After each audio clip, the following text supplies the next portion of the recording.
punta ka lang sa inyong profiles account sa TikTok. Then, i-click mo itong tatlong dot na nasa itaas, mga idol Lodi.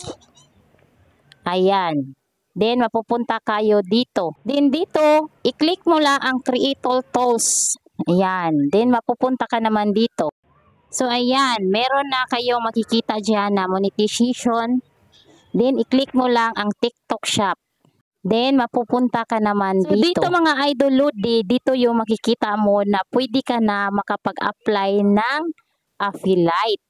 So, makikita mo dyan yung tools na naka-check na din. Go apply. Yun lang. Then, take note lang mga idol Lodi, pwede ka na makapag-apply ng affiliate kapag na-reach mo ang 1,000 followers. So, yun lang mga idol Lodi. I hope na nakatulong. Kung mayroon kayong katanungan, comment and below sa baba dahil bibigyan natin yan ng kasagutan. Share ng video mga idol Lodi.